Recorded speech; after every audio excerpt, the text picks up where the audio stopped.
మచిలీపట్నంలో ఒక చర్చ్ ఉంది. ఆ చర్చ్ పేరు సెయింట్ మేరీస్ చర్చ్. దాదాపుగా 200 సంవత్సరాల క్రితం కట్టబడిన చర్చ్. అది గ్రేవ్ యార్డ్లో ఉంటుందన్నమాట, క్రిస్టియన్ గ్రేవ్ యార్డ్లో. ఈ స్టోరీ మీకు తెలిసి ఉండొచ్చు. నిన్న ప్రేమికుల రోజు దినోత్సవ సందర్భంగా బీబీసీలో కూడా ఈ న్యూస్ వచ్చింది. మీరు ఎంతమంది చూశారు నాకు తెలియదు. 200 సంవత్సరాల ప్రేమకు ప్రతిరూపంగా మచిలీపట్నంలో సెయింట్ మేరీస్ చర్చ్ అనేది కట్టబడింది. దాని స్టోరీ చెప్తాను. ఆమె పేరు అరబెల్లా రాబిన్సన్ ఆమె పేరు. అలాగే అతని పేరు జాన్ ప్యాటన్. వీళ్ళిరువురు మిషనరీస్గా 80sలో మచిలీపట్నం ప్రాంతంలో, మరి ఆ బ్రిటిష్ కాలంలో వాళ్ళు ఉండేటువంటి వారు. ఈ అరబెల్లా అనేటువంటి స్త్రీ ఎంతో అందగత్తే. అంతేకాకుండా ఈ అరబెల్లా అప్పట్లో పనిచేస్తున్నటువంటి ఆర్మీ ఆఫీసర్ యొక్క కూతురు. అద్భుతమైనటువంటి అందం కలిగి ఉండేది. ఒక ఈవినింగ్ ఫంక్షన్లో జాన్ ప్యాటర్ని ఈమె చూసింది. చూసినప్పటి నుంచి ఇరువురు కూడా గాఢంగా ప్రేమించుకోవడం ప్రారంభించారు. అయితే వారిరువురి యొక్క బ్యాక్గ్రౌండ్స్ డిఫరెంట్ అయినందువల్ల వీళ్ళ పేరెంట్స్ వాళ్ళ ప్రేమను ఒప్పుకోలేదంట. ఒప్పుకోకపోతే ఎంతో వేదనకు గురైనటువంటి అరబెల్లా రాబిన్సన్ ఆమె ఎంతగానో ఆలోచించి దిగులు పెట్టుకుని డిప్రెషన్లోకి వెళ్ళిపోయి ఆఖరకు కలరా వ్యాధి వచ్చి 40 yearsకే ఆమె చచ్చిపోయిందంట. అంటే పెళ్ళి కాకుండా, ఈ ప్రేమ సఫలం కాకుండా జాన్ ప్యాటన్ అలాగే అరబెల్లా రాబిన్సన్ ఈమె చనిపోయిందని చరిత్ర చెబుతా ఉంది. వాస్తవంగా ఈ చరిత్ర రాసింది బైబిల్లో కాదు, లేకపోతే మన క్రిస్టియన్ లిటరేచర్లో కాదు, కానీ మన ఆంధ్ర హిస్టరీని తెలిపేటువంటి మచిలీపట్నం సర్వస్వం అనేటువంటి ఒక గ్రంథం ఈ మధ్యలో బయటకు వచ్చింది. మచిలీపట్నం సర్వస్వం అనేటువంటి గ్రంథంలో రాయబడినటువంటి అద్భుతమైన ప్రేమ కథ ఇది. ఆ ప్రేమ కథకు చిహ్నంగా క్రిస్టియన్ గ్రేవ్యార్డ్ మధ్యలో సెయింట్ మేరీస్ చర్చ్ ఇప్పటికీ ఉంది. నిన్న న్యూస్లో కూడా ఆ చర్చిని చూపించారు. అక్కడ ఉన్న గొప్పతనం ఏంటి అంటే, ఈ జాన్ ప్యాటన్ అనేటువంటి వ్యక్తి తాను ప్రేమించినటువంటి అరబెల్లా రాబిన్సన్ యొక్క ఆ మరణాన్ని తట్టుకోలేకుండా ఆ ప్రేమకు చిహ్నంగా ఒక సంఘాన్ని, ఒక చర్చ్ని కట్టించాడు. చర్చ్ని కట్టమేటే కాకుండా అప్పట్లోనంటే 80sలో 200 years బ్యాకే ఈజిప్ట్లో ఏ రీతిగా అయితే మమ్మీస్ని వాళ్ళు ప్రిజర్వ్ చేస్తారో ఆ టెక్నాలజీ తీసుకొచ్చి, మీకు కనుక ఒకళ్ళు ఇంట్రెస్ట్ ఉంటే ఇంటికి పోయిందో చూడండి. ఎట్లా అంటే, ఆయన పోడియం దగ్గర కూర్చుని ఒక స్పిచ్ నొక్కితే ఆమె దేహం బయటకు వస్తుందంట. ఆయన ఒక పాట పాడి ప్రతిరోజు ఆమెతో మాట్లాడి, ఆమెతో సంభాషించి మరలా ఆ లాకర్ని తిప్పితే డెడ్ బాడీ లోపలికి వెళ్ళిపోద్దంట. అట్లా దాదాపుగా ఆల్మోస్ట్ 3 దశాబ్దాలు ఆయన చచ్చిపోయేంత వరకు. ఆ తర్వాత రాజకీయ పరిస్థితుల దృష్ట్యా జాన్ ప్యాటన్ మచిలీపట్నం నుంచి చెన్నై వెళ్ళిపోయి చెన్నైలో చచ్చిపోయినట్లుగా ఈ మచిలీపట్నం సర్వస్వం అనేటువంటి బుక్లో రాయబడి ఉంది. ప్రియులరా, తాను ప్రేమించిన వ్యక్తికి ప్రేమకు చిహ్నంగా ఆయన ఏం కట్టించాడు? చర్చ్ని కట్టించాడు, సెయింట్ మేరీస్ చర్చ్. ఎంత గొప్ప ప్రేమ! ఆ ప్రేమ అంటే, ఆమె చచ్చిపోయినప్పటికీ ఆ మృతదేహాన్ని పడవేయకుండా దాన్ని ప్రిజర్వ్ చేసి ప్రతిరోజు ఆమెతో మాట్లాడేవాడంట. ప్రతిరోజు ఆమె ఆ మృతదేహంతో సంభాషించేవాడంట. అక్కడ జరుగుతున్నటువంటి పరిచర్య, అక్కడ జరుగుతున్నటువంటి సేవను ఆమెకి వివరిస్తూ వచ్చేవాడంట. దేవునికి స్తోత్రం, హల్లెలూయా. ఒక మనిషే తాను ప్రేమించిన వ్యక్తికి బహుమతిగా, సాదృశ్యంగా చర్చ్ని కట్టిస్తే, దేవాతి దేవుడు తాను ప్రేమకు చిహ్నంగా ఏం చేశాడు? భవనాన్ని కట్టించలేదు ఆయన. ఇదిగో తన ప్రాణము పెట్టి రక్తము కార్చి సంఘాన్ని కట్టాడు ఆయన. హల్లెలూయా. దేవుడు లోకమును ఎంతగానో ప్రేమించెను, ఎవరైతే విశ్వసిస్తారో వారందరికీ తన ప్రియ పిల్లలకు ఉండేటువంటి అధికారం దేవుడిచ్చాడు ఆయన. హల్లెలూయా. చేసుకున్నారా ప్రేమికుల రోజు ఎవరైనా? లేదు కదా, చేసుకోండి, తప్పేమీ లేదు. ఏమండి, ప్రతిరోజు ప్రేమించేటువంటి ప్రేమ మన ప్రేమ. ఇది అప్పుడప్పుడు ఒకేషనల్గా ఉండేటువంటి ప్రేమ కానే కాదు. ఇది శాశ్వతమైన ప్రేమ, స్థిరమైన ప్రేమ, దేవుని ప్రేమ. దేవుని ప్రేమ ఎంత గొప్పదో మనుషులకు తెలియజేయాలంటే, ఇది ఎట్లా పిక్చర్స్ రూపంలోనో బహుమతుల రూపంలోనో కాదు. మ్యారేజెస్లో మనం ఎక్కువ చెప్పుకుంటాం, దేవుని ప్రేమ లోకానికి తెలియచేయాలంటే మన మధ్యలో ఉన్నటువంటి ప్రేమను ప్రజలు చూడగలగాలి. హల్లెలూయా. సో కాబట్టి ఆ ప్రేమ శాశ్వతమైన ప్రేమ, స్థిరమైన ప్రేమ, ఉన్నతమైన ప్రేమ. అరిబిల్లా కొరకు తన యొక్క మృతికి లేకపోతే చావుకు చిహ్నంగా ఆయన సంఘాన్ని, ఒక భవనాన్ని కట్టిస్తే యేసుక్రీస్తు ప్రభు ఏం కట్టించాడు? ఇదిగో తన సొంత రక్తమిచ్చి సంఘాన్ని కట్టాడు. ఏ సంఘం ఇది? జీవము గల స్థిరమైన సంఘం, తరతరములకు ఆ బండ మీద కట్టబడినటువంటి దేవుని సంఘం. అందుకే నేను అంటాను, తాజ్మహల్ మనం గుర్తు చేసుకున్నప్పుడు ఎవరు కట్టారు తాజ్మహల్? షాజహాను తన భార్య మీద ఉన్న ప్రేమతో తాజ్మహల్ కట్టించాడు. మీరు ఒకసారి గూగుల్లోకి పోయి వాళ్ళిద్దరు ఫోటోలు ఎత్తుకండి, ఎంత అందంగా ఉంటారో తెలుసా? అస్సలు అందంగా ఉంటారు. కానీ వారి మధ్యలో ఉన్న ప్రేమ అది తరతరములకు చరిత్రలో నిలిచిపోయేటువంటి ప్రేమ. నేను అంటాను, ప్రేమకు మనుషుల మధ్యలో ఉన్న ప్రేమలకే అంత అద్భుతమైనటువంటి 7th వండర్ కదా ప్రపంచంలోనే, 7వ వింతల్లో ఒక వింత. నేను అంటాను 7 వింతలు కాదు, 8వ వింత, అత్యంత ప్రాముఖ్యమైన వింత ఏంటంటే సర్వమానవాళి పట్ల దేవుడి కలిగి ఉన్న ప్రేమకు ప్రతిరూపం ఆ గొల్గొతా కొండపై వేలాడుతున్నటువంటి ఆ సిలువ. దేవునికి స్తోత్రం. అదే నిజమైనటువంటి ప్రపంచ వింతల్లో ప్రాముఖ్యమైనటువంటి వింత. భూత భవిష్యత్ వర్తమాన కాలాల్లో సైతం దేవుని ప్రేమను స్పష్టంగా మానవ జాతికి తెలియచేసినటువంటి అది. కాబట్టి ఆయన లాంటి ప్రేమికుడు, ఆయనలా ప్రేమించే వారి లోకంలో ఎవరు కూడా లేరు. మరి ఆయన ప్రేమను మనం జ్ఞాపకం చేసుకుంటున్నప్పుడు ప్రియులరా, ప్రతిరోజు జీసస్ ఐ లవ్ యూ, అందుకనే ఎంత ప్రేమిస్తున్నావు పేతురు నన్ను అన్నప్పుడు తెలుసు కదా ప్రభువా నేను ప్రేమిస్తున్నాను. ఎంత ఎంత అన్నప్పుడు ప్రియులరా, ఇది నా గొర్రెలను కాయి అన్నాడు ఫస్ట్ టైం. రెండోసారి నా సంఘాన్ని కట్టు అన్నాడు. ఇంకా మరొకసారి నా గొర్రెలను కాయి అన్నాడు. సో దేవుని ప్రేమను, దేవుని పట్ల మనకున్న ప్రేమను ఎలా వ్యక్తపరుస్తాం? మనం కానుకలు ఇచ్చి మనం రుణం తీర్చగలమా? లేకపోతే దేవుని కొరకు ఏదో మనకు తోచిన సహాయం చేసి దేవుని పట్ల మనకున్న ప్రేమను మనం వ్యక్తపరచగలమా? వీళ్ళరా, ఎంతగా మనం దేవుని ప్రేమించినా ఆ ప్రేమకు బదులుగా మనం ఏమీ కూడా చేయలేం. హల్లెలూయా, హల్లెలూయా. ఆయన ప్రేమ అంత అమూల్యమైనటువంటి ప్రేమ, ఆయన ప్రేమ అంత బలమైనటువంటి ప్రేమ అని మనం జ్ఞాపకం చేసుకోవాల్సినటువంటి వారమే. నేటి ధ్యానాంశంగా 2వ సమూయేలు గ్రంథము 6వ అధ్యాయాన్ని మనం ధ్యానం చేద్దాం. Please turn your Bibles to book of Samuel, 2nd book of Samuel chapter 6. చాలా జాగ్రత్తగా ఈరోజు మీరు ఈ వాక్యం వినాలి. ఈ వాక్యము నేటి ప్రస్తుత పరిస్థితులకు, క్రైస్తవ్యంలో జరుగుతున్న ఎన్నో డిబేట్స్కి, మీ మనసుల్లో కూడా ఉన్నటువంటి ఎన్నో అనుమానాలకు నివృత్తి కలిగిస్తుందని దేవుని ఆత్మ ద్వారా నేను ప్రేరేపించబడుతున్నాను. 2వ సమూయేలు గ్రంథం 6వ అధ్యాయం మీ అందరికీ తెలుసు.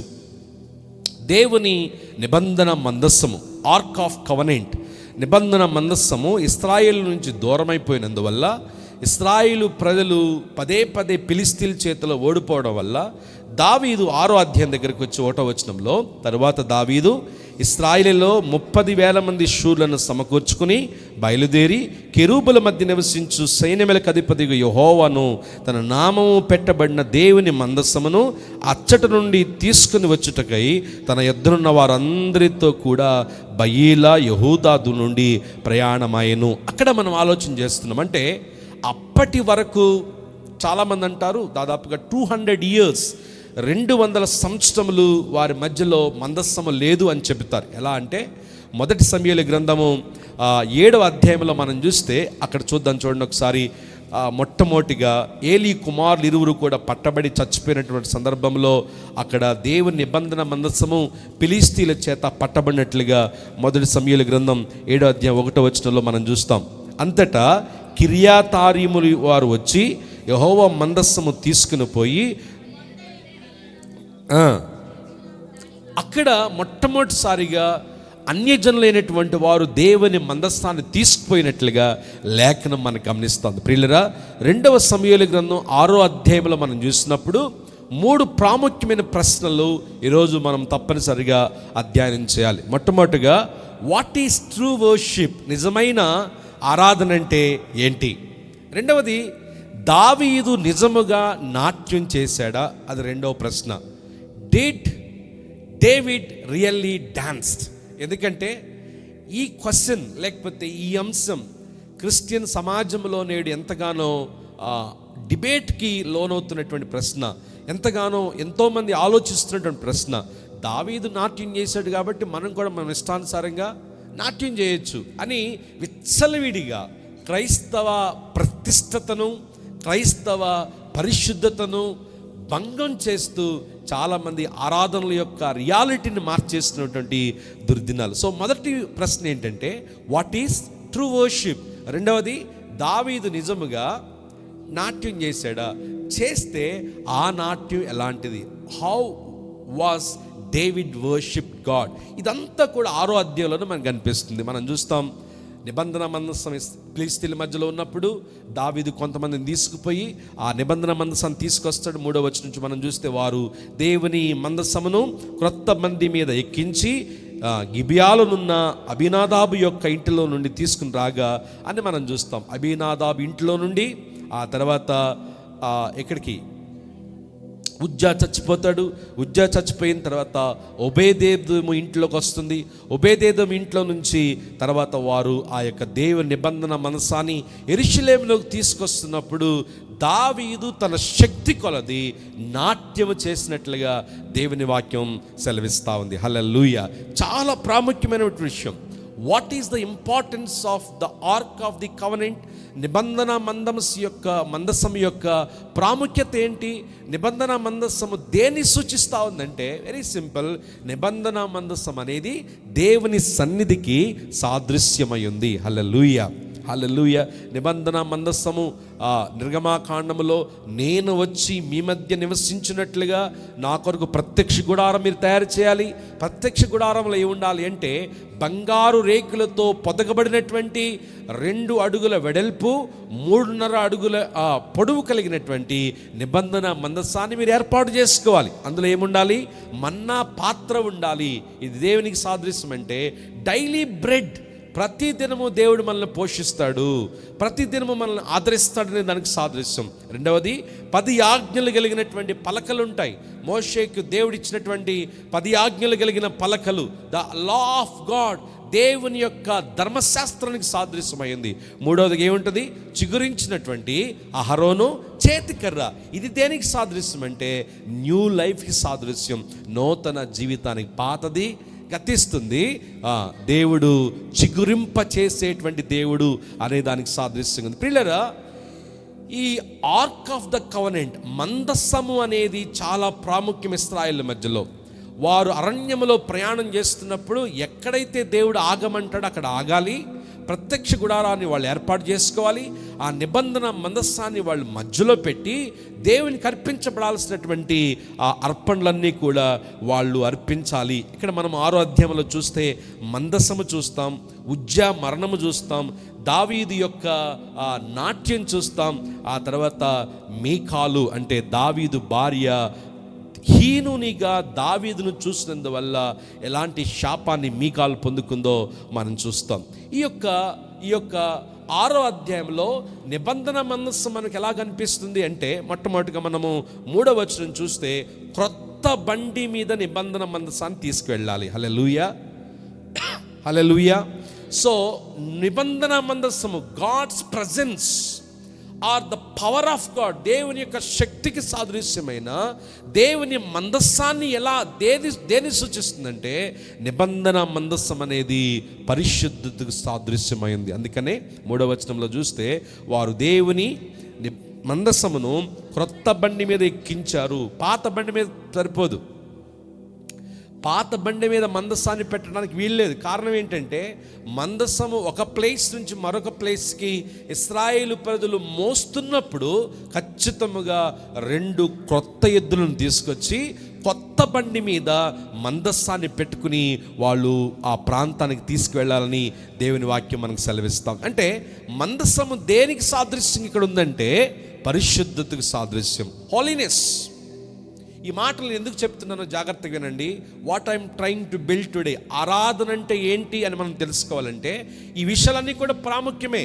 ఎందుకంటే విచ్చలవిడిగా పాడి, విచ్చలవిడిగా నాట్యాలు చేసి, విచ్చలవిడిగా బట్టలు ఎట్టిపోతున్నాయి కూడా తెలియకుండా గంతులేస్తున్నటువంటి దుర్దినాల్లో అసలు నిజంగా దావీదు నాట్యం చేశాడా? నాట్యం చేస్తే ఏ సందర్భంలో నాట్యం చేశాడు? నాట్యం చేయడానికి ముందున్నటువంటి మందసం యొక్క స్టోరీ ఏంటి మనకు తెలిస్తేనే వీళ్ళందరూ చేస్తున్న దాన్ని వికృత చేష్టలకు మనం ఫుల్ స్టాప్ పెట్టగలం. దానంతటికి మూలము ఈ 2వ సమూయేలు గ్రంథము 6వ అధ్యాయంలో మనం చూస్తాం. మందసం అంటే మనకు తెలుసుకోవాలి. ఆరాధన చేయడానికి ముందు ఈ దావీదు ఎలాంటి పరిస్థితులకు వచ్చాడో, ఎక్కడ ఆరాధన చేశాడో మనం చూస్తున్నాం. మొట్టమొదటిగా మందసం అనగా పరిశుద్ధతకు సాదృశ్యం. అందుకనే క్రొత్త బండిని చేసుకోవాలి. హల్లెలూయా. అది దేవుడు మనల్ని పరిశుద్ధులు గుండా మనం పిలిచాడు. ఆయన పరిశుద్ధుడు గనుక ఆరాధించేటువంటి వారు పరిశుద్ధంగా ఆరాధించాలి. తలాంతులు కలిగి ఉంటే సరిపోదు, పాడేటువంటి వరాలు కలిగి ఉంటే సరిపోదు, టెక్నాలజీ తెలుసుంటే సరిపోదు. ప్రియులరా, ఏదో రకమైనటువంటి కొంత పుత్తలు రకరకాలైనటువంటి పద్ధతులతో ఆరాధన చేస్తున్నాం అనుకుంటున్నాం. కానీ ఆరాధన చేసేటువంటి వారు కలిగి ఉండాల్సిన మొదటి లక్షణం ఏంటంటే we must be holy because God is holy. దేవుడు పరిశుద్ధుడు కనుక మనమును పరిశుద్ధత కలిగి ఉండాలి. హల్లెలూయా. అది పరిశుద్ధత లేని ఆరాధన దేవుడు ఎంత మాత్రం కూడా ఒప్పుకోడు. అందుకనే మన పితరులు మన తల్లిదండ్రులు ఆరికంటే ముందు క్రైస్తవ్యులు ఉన్న పితరులు ఆరాధన చేయడానికి ఒక ప్యాటర్న్ పెట్టారు కదా. ఎలాంటి పాటలు పాడుకోవాలి, ఎలాంటి సాహిత్యం మనం పాడుకోవాలి, ఎలాంటి మ్యూజిక్ మనం కలిగి ఉండాలి, ఎలాంటి పద్ధతులు మనం కలిగి ఉండాలి. ప్రియులారా, ఇది చాలా చాలా మన సంఘము, నా సంఘం, మరలా చెబుతున్నా, నేను ఎవరిని విమర్శించట్లేదు. నా సంఘం ఎలా ఉండాలని నేను కోరుకుంటున్నానో వాక్యానుసారంగా ఆ విషయాలు మీ మనసులో ఉంచడానికి నేను ఇష్టపడుతున్నాను. ఆత్మ ఉన్న చోట స్వతంత్రం ఉంటుందా లేదా? అలా అని చెప్పి బట్టలు ఎట్టుపోతాయో కూడా తెలియకుండా ఎగరమన్నాడు దేవుడు. కూడా గుర్తుపెట్టుకోవాలి, ఆత్మ ఉన్న చోట పద్ధతులు కూడా ఉంటాయి. అందుకని కొరింథీ పత్రికలో మీరు ఏది చేసినాను క్రమముగాను మర్యాదగాను చేయాలి. హల్లెలూయా. సో మందసమున్న చోట దావీదు నాట్యం చేశాడు, దేవుని ఆరాధించాడంటే మందసం అన్న మాటకి మొట్టమొదటిది ఏంటి అంటే it signifies the holiness of God. దేవుని యొక్క పరిశుద్ధతకు దేవుని సన్నిధి సాదృశ్యమైంది. హల్లెలూయా. మోషే నీవు నిలుచున్న ప్రదేశము పరిశుద్ధ ప్రదేశం కాబట్టి నీ చెప్పులను విడువుము. ఈరోజు మనం ఆలోచన చేయాలి. మీరు దేవుని మందిరమునకు పోవునప్పుడు మీ ప్రవర్తన జాగ్రత్తగా చూసుకునుడి. రకరకాల కల్చర్స్ మనకు వచ్చేసాయి. పరిశుద్ధత లేకుండా తలాంతులతో రకరకాల విధానాల్లో దేవుని ఆరాధిస్తున్నాం. కానీ ఆ ఆరాధన ఎంతవరకు దేవునికి అంగీకారం ఉంటుందో మనము ఆలోచన చేయాలి. సో 3వ వచనంలో మనం చూస్తే ఈ నిబంధన మందస్సము పరిశుద్ధతకు సాదృశ్యంగా ఉంది. రెండవదిగా 6వ వచనంలో మనం చూసినప్పుడు చూడండి ఒకసారి, ఈ మాట ఖచ్చితంగా మీలో చాలా అనుమానాలు రావచ్చు. ఎందుకంటే వాళ్ళు నాకోలు కళ్ళెము దగ్గరికి వచ్చినప్పుడు ఎడ్లకు కాలు జారినందున ఉజ్జా చేయి చాపి దేవుని మందసమును పట్టుకొనగా యెహోవా కోపము ఉజ్జా మీద రగులుకొనును. అతడు చేసిన తప్పును బట్టి దేవుడు ఆ క్షణమందే అతని మొద్దగా అతడు అక్కడక్కడే దేవుని మందసం ఎదుట పడి చనిపోయాను. ఇది ఒక వార్నింగ్ అండి. దేవుని సన్నిధిని ఎట్లా పడితే అట్లా వచ్చేటువంటి వారు, ఎలా పడితే అలాగ జీవించేటువంటి వారు, దేవుని సన్నిధిలో అదొక ఎంటర్టైన్మెంట్ గానో, అదొక వికృతంగానో, విచ్చలవిడితనంగానో భావించేటువంటి వారికి ఒక ఉజ్జాన్ని చూపించాలి. మనం ఎలా పడితే అలాగ ఆరాధించడానికి వీల్లేదు. ఇక్కడ క్వశ్చన్ మీకు రావచ్చు, ఏమండి ఆ బంగారు మందసం పడిపోతున్నప్పుడు పట్టుకోవడం తప్పులేదు కదా, ఎందుకు పట్టుకున్నాడు? పట్టుకున్న వ్యక్తి ఇమీడియట్గా చచ్చిపోవటం ఏంటి అని మీకు రావచ్చు. చూడండి, పడిపోయినట్టుందా లేకపోతే జారినట్టుందా? అక్కడ మొట్టమొదటిగా ఉజ్జా ఎందుకు చచ్చిపోయాడు? What is the sin he did అంటే మొట్టమొదటిగా మందసము పడిపోలేదు, జారుతుంది. జారుతున్న దాన్ని ఉజ్జా చేయి చాపి పట్టుకున్నందువల్ల దేవుని ఉగ్రతకు ఉజ్జాలోనట్లుగా దేవుని వాక్యం సెలవిస్తూ ఉంది. ఇక్కడ మనం ఆలోచన చేసుకోవాలి, ఎందుకు ఉజ్జా చనిపోయాడు అంటే మొట్టమొదటిగా ఈ యొక్క నిబంధన మందస్సాన్ని తాకేటువంటి అర్హత, మోసేటువంటి అర్హత లేవి ముగ్గురు కుమారులో రెండవ వాడైనటువంటి కహాతీయులకు మాత్రమే ఇవ్వబడింది. గుర్తుపెట్టుకోండి, nobody should allow to touch the ark of the Lord. యెహోవా నిబంధన మందస్సాన్ని తాకేటువంటి అర్హత ఎవరికి కూడా ఇవ్వబడలేదు. మనకి నిర్గమాకాండలో మాట కనిపిస్తుంది. లేవీకి ముగ్గురు కుమారులు గలరు. మొదటి వ్యక్తి గెర్షోను, రెండో వ్యక్తి కహాతు, మూడో వ్యక్తి మొరారి.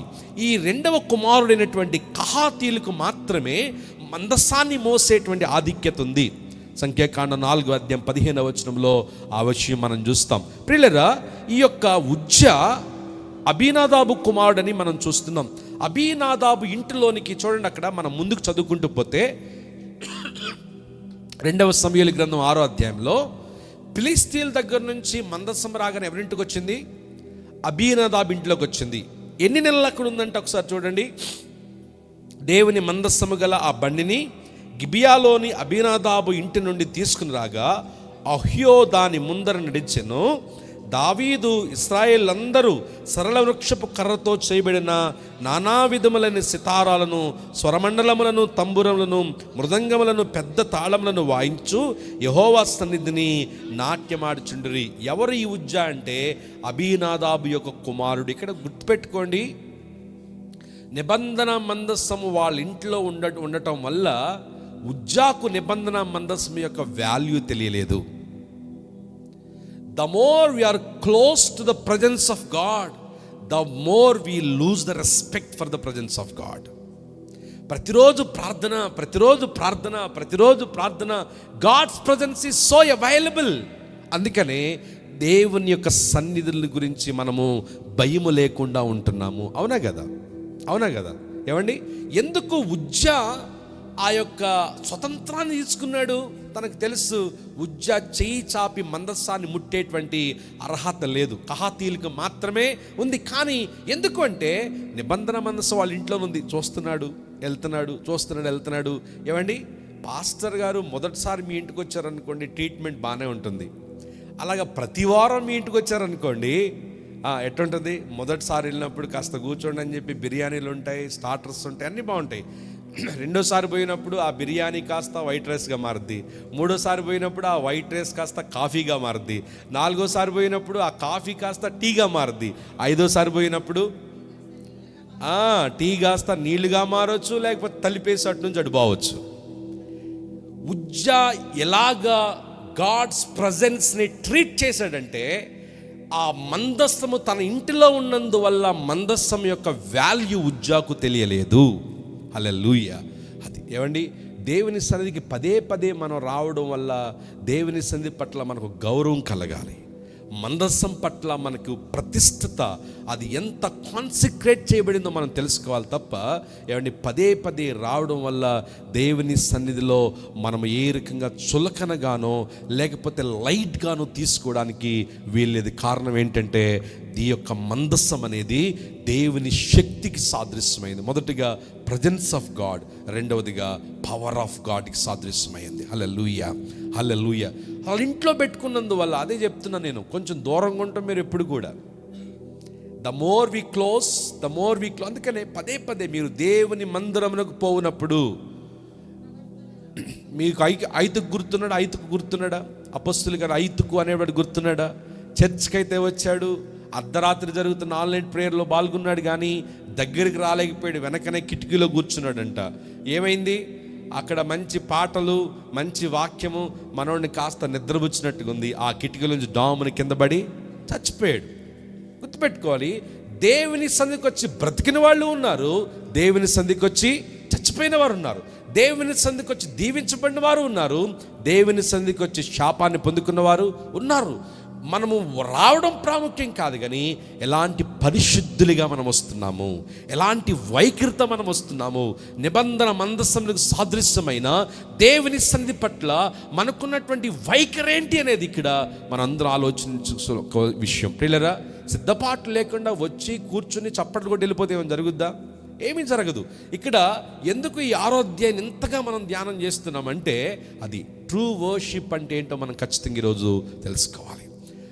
ఆచార ప్రకారంగానో అలవాటుగానో ఉదయం లేచి ఏదో రకరకాలుగా మనం వచ్చేస్తే ఏమీ జరగదు.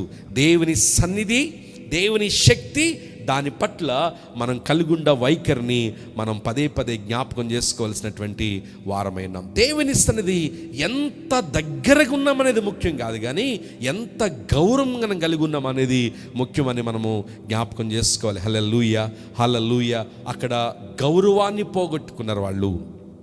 అంతేకాకుండా దేవుని సన్నిధి పట్ల, మందస్సం పట్ల వాళ్ళకున్న భయాన్ని పోగొట్టుకున్నారు. హల్లెలూయా. అది చాలా చోట్ల మేము కూడా గమనిస్తాం. మొట్టమొదటిసారికి వెళ్ళినప్పుడు కుటుంబం అంతా లేచి నిలబెడతారు, 2 చేతులు పైకి దండం పెడతారు. రెండోసారి పోయినప్పుడు ప్రైజ్ లార్డ్, మూడోసారి పోయినప్పుడు అరే పాస్టర్ గారు వచ్చారు కదా ప్రైజ్ లార్డ్ చెప్పరా, చెప్పడు అడ్డు తిరిగి వెళ్ళిపోతారు. ఎందుకంటే పదే పదే కనపడటం వల్ల వాల్యూ కూడా, పదే పదే కనపడటం వల్ల గౌరవం కూడా. దేవుని మందస్సము వాళ్ళ ఇంట్లో పెట్టుకోవటం వల్ల ఉజ్జియాకు మందస్సం యొక్క ప్రాముఖ్యత కానీ, ప్రతిష్ఠిత కానీ, దాని యొక్క పరిశుద్ధత కానీ ఉజ్జియాకు తెలియలేదు. హల్లెలూయా. రైట్. 3వ మాట 11వ వచనంలో మనం చూస్తే ఒబేదేదెము అనేటువంటి ఇంటివాడు కనిపిస్తాడు. ఈ 2 ఫ్యామిలీస్ని మీరు గుర్తుపెట్టుకోవాలి. 2వ సమూయేలు గ్రంథం 6వ అధ్యాయంలో 3 ఫ్యామిలీస్ మనకు కనిపిస్తాయి ప్రాముఖ్యంగా. మొదటిది అబీనాదాబు కుటుంబం. ఏమైంది? దేవుని సన్నిధి పట్ల వాల్యూ తెలియనందుకు లేకపోవటం వల్ల, దేవుని సన్నిధి పట్ల పరిశుద్ధత లేకపోవటం వల్ల ఉజ్జా చచ్చిపోయాడు. 2వ ఫ్యామిలీ ఒబేదేదెము ఫ్యామిలీ. అక్కడ దావీదుకు భయం వచ్చిందంట, డైరెక్ట్ యెరూషలేములోకి తీసుకెళ్ళలేకపోయాడు మందసాన్ని. కాబట్టి అక్కడ ఉన్నటువంటి అబీనాదాబు ఇంట్లో, ఒబేదేదెము ఇంట్లో ఆయన పెట్టినట్లుగా మనం చూస్తున్నాం. 10వ వచనం, యెహోవా మందసమును దావీదు పురములోని తన యొద్దకు తెప్పింపనొల్లక గిత్తీయుడగు ఒబేదేదెము ఇంటి వరకు తీసుకుని అచ్చట ఉంచెను. యెహోవా మందసము 3 నెలలు గిత్తీయుడగు ఒబేదేదెము ఇంట్లో ఉండగా యెహోవా ఒబేదేదెమును అతని ఇంటి వారందరినీ ఆశీర్వదించెను. గట్టిగా దేవునికి స్తోత్రం చెప్పండి. హల్లెలూయా. ఒక ఫ్యామిలీ ఏమో మందస్సాన్ని పెట్టుకోవటం వల్ల దాని వాల్యూను కోల్పోయారు, దేవుని సన్నిధి నుంచి దూరం అయిపోయాడు.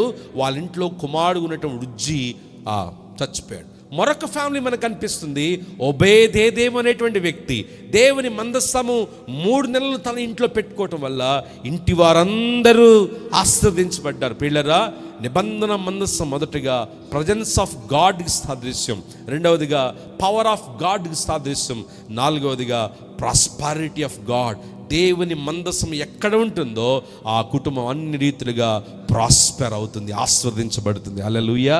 అది మందస్సం అనగా దేవుని సన్నిధి, దేవుని శక్తి, దేవుడిచ్చేటువంటి ఆశీర్వాదము. హల్లెలూయా, హల్లెలూయా. కొన్నిసార్లు మనము ఆబ్జెక్ట్స్ని ఎక్కువ ప్రేమిస్తాం, కానీ దేవుని సన్నిధిని మనం చాలాసార్లు గౌరవించం. ఫంక్షన్ హాల్స్లో ప్రేయర్ పెడుతున్నారంటే ఫంక్షన్ హాల్స్లో ప్రేయర్ ఏంటి అనేవాళ్ళు కూడా మేము చూసాం ఈ 2 సంవత్సరాల్లో. కానీ ఎక్కడ 2-3 నా నామమున కూడి ఉంటారో వారి మధ్యలో దేవుని సన్నిధి ఉంటుంది, దేవుని ఆత్మ మన మధ్యలో సంచరిస్తుంది. ఎక్కడ ప్రభు పేరిట మనం కూడి ఉన్నా, it is not about building, it is not about objects, it is not about things we have today. కానీ ఎలాంటి హృదయముతో దేవుని ఆరాధిస్తున్నాము, ఎలాంటి వైఖరితో ప్రభు సన్నిధికి వచ్చామనేది దేవుడు చూస్తాడన్న విషయాన్ని మనం జ్ఞాపకం చేసుకోవాలి. ఒబేదేదెమును తన ఇంటి వారందరినూ ఆశీర్వదించినట్లుగా మనం చూస్తున్నాం. అప్పుడు 12వ వచనం దగ్గరికి వచ్చేటప్పటికి, దేవుని మందస్సం ఉండుట వలన యెహోవా ఒబేదేదెము ఇంటి వారిని అతని కలిగిన దానంతటిని ఆశీర్వదించున్నాడు అన్న సంగతి దావీదుకు వినబడగా, దావీదు పోయి దేవుని మందస్సమును ఒబేదేదెము ఇంటి నుండి దావీదు పురమునకు ఉత్సాహముతో తీసుకొని వచ్చెను. ఏమండి, ఇక్కడ అసలు విషయంలోకి వద్దాం మనం. ఈరోజు డాన్సులు వేసి రకరకాలుగా దేవుని నామానికి అవమానకరంగా ప్రవర్తిస్తున్న వారందరూ, ఇక్కడ దావీదు ర్యాలీలో డ్యాన్స్ వేసాడా, చర్చిలో డ్యాన్స్ వేసాడా? ఆ మాట మళ్ళీ చదవండి మీరు. అది ఒక విజయోత్సవ ర్యాలీయా, లేకపోతే శాంటిటీ కలిగినటువంటి చర్చ? ఈ మాట మొట్టమొదటిగా ఈ పాయింట్ని మీరు ఖచ్చితంగా అండర్లైన్ చేసుకోవాలి. ఒక అతనేమో తమిళనాడు నుంచి వస్తాడు, అతను వేసే డాన్సులు చూస్తే మీకే సిగ్గేస్తుంది, చాలా దారుణం. అతను అంటాడు, దావీదు డాన్స్ వేసాడు, మనం కూడా డాన్స్ వేయాలి. ఏమండి, ఒకప్పుడు హెబ్రోన్ సహవాసం కానివ్వండి, మెయిన్ లైన్ చర్చెస్ కానివ్వండి, ఐపీసీ, పెంటెకోస్టల్స్, లేకపోతే ఎల్ఈఎఫ్ ఆరాధన చేస్తున్నప్పుడు ఎగరండి అని కానీ, లేకపోతే డ్యాన్స్ వేయండి అని కానీ పెద్దోళ్ళు ఎప్పుడు కూడా మనకి చెప్పలేదు. దేవుని ఆత్మ మన మీద దిగిరావడం, ఆత్మవరాలతో ప్రవచించడం, ఆత్మవరాలు పొందుకోవడం కళ్ళారా మనం చూస్తాం. కానీ ఈరోజు వర్షిప్ చేయండి అనే దానికంటే కూడా ముందు ఏం చెప్తున్నారంటే వీళ్ళు డాన్స్ చేయండి అంటున్నారు. ఇక్కడ 6వ అధ్యాయం మీరు స్పష్టంగా చదవండి, లైన్ టు లైన్ చదవండి. దావీదు నాట్యమాడాడు అంటే ఎక్కడ నాట్యమాడాడు, ఏ సందర్భంలో నాట్యమాడాడు, దావీదు చేసిన నాట్యంలో ఉన్నటువంటి ఎలిమెంట్స్ ఏంటి, మనం ఖచ్చితంగా కేస్ స్టడీ చేసి ఈరోజు నిజంగా నాట్యం ఆడొచ్చా లేదా అనే ప్రశ్నకు జవాబు ఇచ్చేస్తాను మీకు. ఏమండి, ఒక మాట చెప్తాను వినండి. చాలా విషయాలు అంటే ఈ 6వ అధ్యాయాన్ని దాదాపుగా ఒక 4-5 సార్లు చదివిన తర్వాత, కొన్ని ఆర్టికల్స్ చదివిన తర్వాత నాకు ఇచ్చిన కంక్లూషన్ ఏంటి అంటే, ఎస్, దావీదు నాట్యం ఆడాడు, అగ్రీ చేద్దాం. ఎంతమంది అగ్రీ చేస్తారు? దావీదు వల్లేనే దావీదు నాట్యం ఆడాడు కాబట్టి క్రొత్త నిబంధనలు ఉన్నటువంటి మనం కూడా నాట్యం ఆడాలి అంటున్నారు. ఓకే, దావీదు బలులు అర్పించాడు. ఎంతమంది బలులు అర్పిస్తున్నారు? దావీదు సున్నతి చేసుకున్నాడు. ఎంతమంది సున్నతి చేసుకుంటున్నారు? దావీదు దేవుని కొరకు సమస్తాన్ని విడిచిపెట్టాడు. ఎంతమంది చేస్తున్నారు? గుర్తుపెట్టుకోవాలి, పాత నిబంధనలు ఉన్నటువంటి అన్ని ఆచారాలు కూడా క్రొత్త నిబంధనలో లేవు. ఒకటే ప్రశ్న వేస్తున్నాను నేను, యేసుక్రీస్తు ఎక్కడైనా నాట్యం చేశాడా? యేసుక్రీస్తు ఎక్కడ నాట్యం చేయమన్నాడా? ముందుకు పోతే అత్యంత ప్రాముఖ్యమైన అపోస్తుల కార్యం 2వ అధ్యాయంలో పరిశుద్ధాత్మ దేవుడు సంఘం మీదకి దిగి వచ్చినప్పుడు, that is the birth of church కదా, సంఘము మొదలైనటువంటి సందర్భం. పరిశుద్ధాత్మ దేవుడు బలముగా దిగి వచ్చాడు వారి మీదకి కదా. అప్పుడేమన్నా నాట్యం జరిగిందా? పరిశుద్ధాత్మ దేవుడు నాట్యం చేయమని చెప్పాడా? క్రొత్త నిబంధనలో మీరు ఎక్కడ చూసినా నాట్యము అన్న పదం మీకు ఎక్కడ కూడా కనపడదు. పౌలు ఒక చోట రాశాడు, మీరు ఆత్మ సంబంధమైన కీర్తనలతోనూ పద్యములతోనూ దేవుని స్తుతిస్తూ ఒకరినొకడు పురికొల్పోండి అని పౌలు రాశాడు. వెరీ సింపుల్ అండి.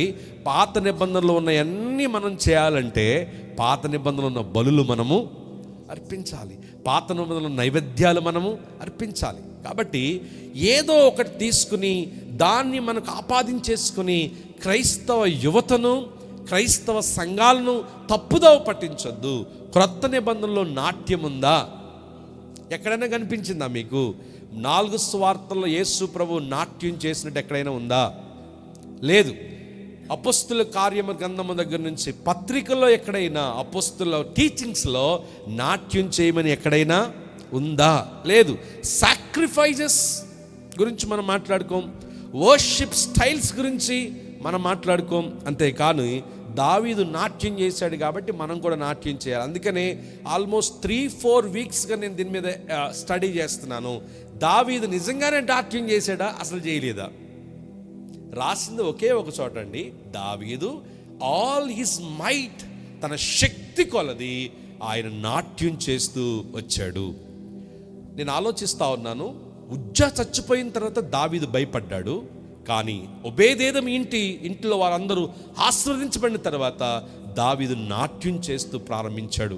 ఒకవేళ ఒబేదేదోము ఇంట్లో గనక మందసం పెట్టి ఉండకపోతే దావీదు నాట్యం చేస్తూ మందసాన్ని తీసుకొచ్చేవాడు కాదు. కారణం ఏంటంటే చెయ్యి పట్టుకుని ముట్టినందువల్లే ఉజ్జా చచ్చిపోయాడు. బాధతో ఏడ్పుతో విలపిస్తూ దావీదు పురములోనికి మందసాన్ని తీసుకొచ్చేవాళ్లే. అక్కడ భయపడిపోయినటువంటి దావీదు ఎప్పుడైతే ఒబేదేదోము ఇంట్లో మందసం పెట్టిన తర్వాత ఇంటి వారందరినీ దేవుడు ఆశీర్వదించాడో అప్పుడు దావీదు నాట్యం చేయటం ప్రారంభించాడు. హల్లెలూయా. మరొక విషయం చెప్తాను నేను, అదే దావీదు నాట్యం చేశాడనేటువంటి వారు ఈ మాటను తప్పనిసరిగా చదువుకోవాలి. చూడండి ఒకసారి 13వ వచనం నుంచి ఈ మాట అండర్లైన్ చేసుకోండి. దావీదు నారతో వేయబడిన ఎపోదు ధరించిన వాడై, ఇది చాలు. నాట్యం చేయొచ్చా లేదా, దావీదు ఎలాంటి నాట్యం చేశాడన్న ప్రశ్నకు ఈ మాట ఒకటి చాలు. దావీదు మనలాగా పిచ్చి పిచ్చి బట్టలేసుకుని నాట్యం చేయలేదు. దావీదు ఎలాంటి వైఖరితో నాట్యం చేశాడు, ఎలాంటి మనస్సాక్షితో నాట్యం చేశాడంటే వెరీ సింపుల్గా ప్రాముఖ్యంగా మెన్షన్ చేయబడిన మాట, దావీదు ఎపోదును ధరించి నాట్యం చేశాడు. ధరిస్తున్నారా వీళ్ళందరూ? నాట్యాలు చేసేవాళ్ళు ధరిస్తున్నారా? అరే బాబు, చేతులు పైకెత్తి పూర్ణ మనసుతో పూర్ణాత్మతో, వెరీ సింపుల్ అండి. 10 ఆజ్ఞల్లో ఎక్కడైనా మీరు నాట్యముతో దేవుని ఆరాధించాలని ఉందా? లేదు కదా. మీరు పూర్ణ మనసుతో పూర్ణాత్మతో మీకున్న ప్రతి దానితో దేవుని స్తుతించండి అనేది ఉంది. కానీ మనోళ్ళు అసలు కంటే కొసరు ఎక్కువ పట్టుకుంటారు. అవునా? ఇక్కడ చూడండి, దావీదు నాట్యం చేశాడు కాబట్టి సంఘములు అందరూ నాట్యం చేయాలి, కాన్ఫరెన్స్లు అందరూ నాట్యం చేయాలి. నాట్యం చేయటంలో తప్పు లేదనేటువంటి వారికి ఈ మాట చూపించండి. దావీదు ఎఫోదు ధరించాడు. ఎఫోదు అనే దాని యొక్క అర్థం ఏంటి? క్రొత్త నిబంధనలో ఎఫోదు దేని సూచిస్తుంది? ఎఫోదుకి స్పిరిచువల్ లైఫ్కి ఉండాల్సినటువంటి కనెక్షన్ ఏంటి? అప్పుడు మనం కూడా ఎఫోదు ధరించుకున్నటువంటి వారంగా ఉంటే మనం కూడా నాట్యము చేయొచ్చు. ఎఫోద్ అంటే ఏంటంటే చూడండి, ఎఫోద్ అన్న మాటను మనం చూస్తున్నాం అక్కడ నిర్గమాకాండం 28:4 మొట్టమొదటిసారిగా మనకు కనిపిస్తుంది. యాజకుడైనటువంటి వాడు ఒక ప్రతిష్ఠితమైన వస్త్రం ధరించుకోవాలి. యాజకుడైనటువంటి వాడు ఒక ప్రతిష్ఠితమైన సేవా వస్త్రం ధరించుకోవాలి. దానికి రాయబడిన పేరు సేవా వస్త్రము. చెప్పాలంటే అది యాఫ్రాన్ లాంటిది అనమాట. డాక్టర్స్ వేసుకునే యాఫ్రాన్, లేకపోతే డ్యూటీస్కి వెళ్ళినప్పుడు కొన్ని చోట్ల వేసుకునేటువంటి యూనిఫామ్ లాంటిది. వీళ్ళు యాజకులు అని తెలియటం చేయడం కొరకు దేవుడు వారికి ఒక స్పెషల్ యాఫ్రాన్ పెట్టాడు. దాన్నే ఎఫోద్ అంటారు. 29:5 నిర్గమాకాండం, అలాగే 39:2 కూడా మనం చూస్తే ఈ యొక్క ఎఫోదు దేని సూచిస్తుందంటే, ఎఫోదు ధరించుకున్నటువంటి వ్యక్తి he will be the mediator between God and people.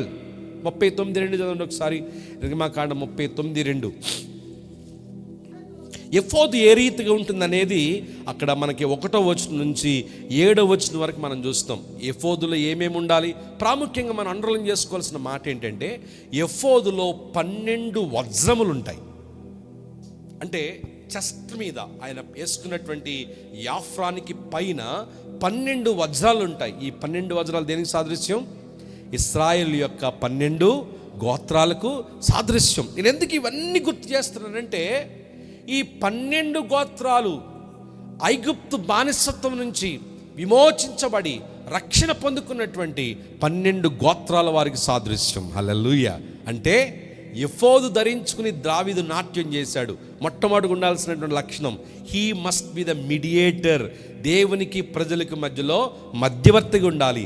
రెండవదిగా, ఈ వ్యక్తి రక్షణ పొందుకున్నటువంటి వాడిగా ఉండాలి, మారు మనసు పొందుకున్నటువంటి వాడిగా ఉండాలి. మూడవదిగా మనం అక్కడ చూస్తే ఆ భార్య కిటికీలోంచి చూసిందంట. 20వ వచనం, ఆ ఇంటి వారి వలన దీవించుటకు దావీదు తిరిగి రాగా సౌలు కుమార్తెగు మీకాలు దావీదును ఎదుర్కొన బయలుదేరి వచ్చి హీన స్థితి గల పనికత్తెలు చూచుండగా వ్యర్థుడకు తన బట్టలు చింపి వేసుకున్నట్లుగా. చూడండి, బట్టలు చింపి వేసినట్లుగా ఆనంద కానీ బట్టలు చిరిగిపోయి నేను తననలేదు. అర్థమైందండి? చాలామంది చెప్తున్నారు దావీదు నాట్యం చేసినప్పుడు బట్టలు జరిగిపోయినాయి. ఈవెన్ పిక్చర్స్ కూడా ఆయన బట్టలు లేకుండా వస్త్రాలు లేనివాడిగా నాట్యం చేశాడని చాలామంది పిక్చర్స్ వేస్తున్నారు. కానీ ఆమె ఊహించుకుంటుంది ఏంటంటే, పిచ్చి పెట్టిందా నీకేమన్నా? ఒక పని మనిషి బట్టలు లేనప్పుడు ఏ రీతిగా వస్త్రాలు ఎట్టిపోతున్నాయో తెలియకుండా నాట్యం చేస్తు చూడు, అలా నాట్యం చేస్తున్నావు నువ్వు. You are lesser than the servants అనేటువంటి పర్స్పెక్టివ్లో మీకాలు దావీదు అన్నటువంటి మాటను చూస్తున్నాం. ఇశ్రాయేలుకు రాజువైన నీవు నేడు బట్టలు తీసివేసి ఎంత ఘనముగా కనబడినను అపహాస్యము చేసినందున దావీదు నీ తండ్రికి అతని సంతతిని విసర్జించి ఇశ్రాయేలులను తన జనుల మీద నన్ను అధిపతిగా నియమించుటకై నన్ను ఏర్పరచుకున్న యెహోవా సన్నిధిని నేను అలాగూ చేసి తిని, యెహోవా సన్నిధిని నేను ఆట ఆడి తిని. ముందు చదువుకుంటాం 22వ వచనం చూడండి. ఇంతకంటే మరి ఎక్కువగా నేను తృణీకరింపబడి నా దృష్టికి నేను అల్పుడనై నేను చేసిన పనికత్తల దృష్టి గనుడరగుదునని మీకాలుతో అనెను. ఇక్కడ ఏం కనిపిస్తుందంటే, మీకాలు వచ్చి బుద్ధి లేదా, పనోళ్ళ కంటే దారుణంగా బిహేవ్ చేస్తున్నావు అన్నప్పుడు ఆయన ఏమన్నాడు తెలుసా? పనోళ్ళ కంటే నేను ఇంకా హీనుడును. దేవుని కొరకు చేయడానికి నన్ను నా స్వాస్యము కాకుండా నా తండ్రి ఇంటి వారులందరికంటే పెంట కుప్ప మీద ఉన్న నన్ను తీసుకుని రాజుగా నిలబెట్టిన దేవుని కొరకు నేను చేయడానికి, ఆట ఆడటానికి నేను అంతకంటే హీనుడు కావడానికైనా నేను రెడీ. హల్లెలూయా. చూడండి, దావీదు చేసిన నాట్యంలో 3 విషయాలు. దావీదు మధ్యవర్తిగా ఉన్నాడు, దావీదు రక్షణ పొందుకున్నవాడిగా ఉన్నాడు, మూడవది దావీదు తగ్గించుకున్నటువంటి దేని స్థితిలో ఉన్నాడు. సో ఆయన చేసిన నాట్యాన్ని దేవుడు అంగీకరించాడు. హల్లెలూయా, హల్లెలూయా. సో దావీదు ఎఫోదు ధరించుకుని నాట్యం చేశాడు. ఎఫోదు అన్న మాటలో ఈ 3 అర్థాలు గుర్తుపెట్టుకోవాలి. ఎవరు ఎఫోదులు ధరిస్తారు? యాజక ధర్మం చేసేటువంటి వారు, దేవునికి మనిషికి మధ్యలో ఉన్నటువంటి వారు ఎఫోదులు ధరిస్తారు. ఎవరు ఎఫోదులు ధరిస్తారు?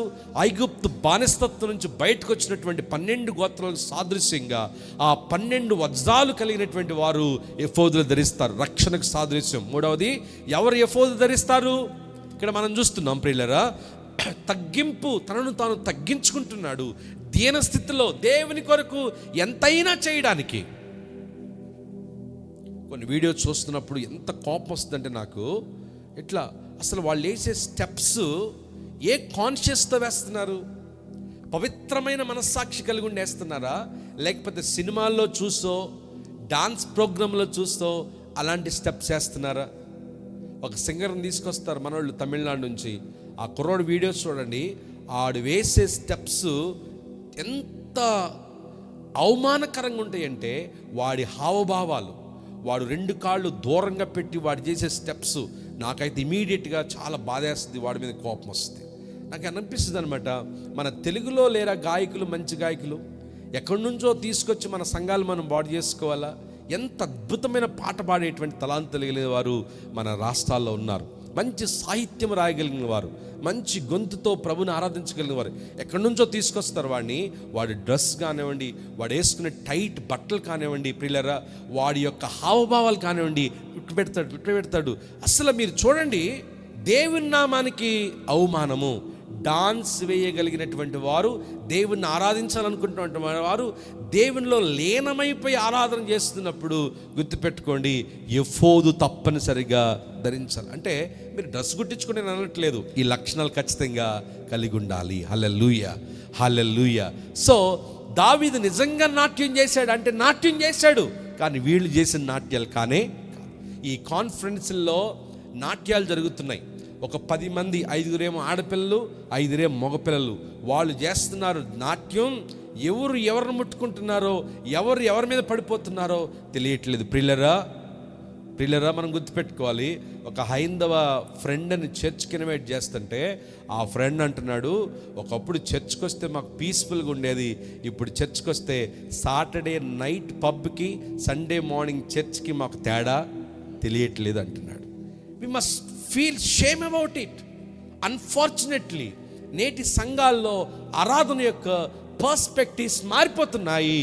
ఈ డాన్స్ నాట్యం అని చెబుతూ దేవుని ఔన్నత్యము, ప్రతిష్ఠిత, పరిశుద్ధత దాన్ని కంప్లీట్గా తగ్గించేస్తున్నటువంటి దినాల్లో మనం ఉంటున్నాము. ప్రియులరా మనం ఆలోచన చేయాలి. 3 మాటలు ఈ 6వ అధ్యాయం ఎప్పుడు చూసినా, నిబంధన మందస్సం గురించి మీరు ఎప్పుడు ఆలోచన చేసినా 3 కుటుంబాలు మనం చూసాం. మొదటి కుటుంబము అబీనాదాబు కుటుంబం, రెండవ కుటుంబము ఒబేదేదం కుటుంబం, మూడో కుటుంబము ఈ 3 మాటలు రాసుకోండి. Danger of missing the presence of God. నిబంధన మందస్సం యొక్క వాల్యూ తెలియలేదు వీళ్ళకి. ఎన్ని సంవత్సరాలు? దాదాపుగా 200 సంవత్సరాలు. మొదటి సమూయేలు గ్రంథం 7వ అధ్యాయంలో కిరియతార్యములో పట్టబడిన మందస్సము ఎన్ని సంవత్సరములు ఇశ్రాయేలు ప్రజలకు దూరంగా ఉందో అన్ని సంవత్సరములు వారు విజయానికి దూరం అయిపోయారు, ప్రగతికి దూరం అయిపోయారు, అభివృద్ధికి దూరం అయిపోయారు. ఫిలిష్తీయుల మధ్యలో ఈ యొక్క నిబంధన మందస్సం ఉంది.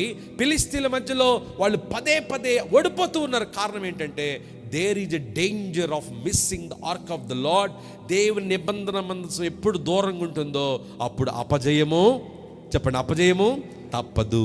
సో మొదటి మాట ఏంటి 6వ అధ్యాయంలో మనం నేర్చుకోవాల్సిందంటే there is a danger of missing the presence of God. ఆన్లైన్లో వాక్యం చూడవచ్చు మనము, లేకపోతే వేరే రకాలుగా ఆరాధన చేసుకోవచ్చు, కానీ దేవుని సన్నిధిని మనం ఎప్పుడూ కూడా ఒక చోటనో ఇంకొక చోటనో దేవునికి ఇవ్వాల్సిన సమయం ఖచ్చితంగా మనము ఇవ్వాలి. మనం ఎంతగా దేవునికి దూరం అయిపోతే అంతగా మన గమ్యానికి దూరం అయిపోతున్నామని గుర్తుపెట్టుకోవాలి.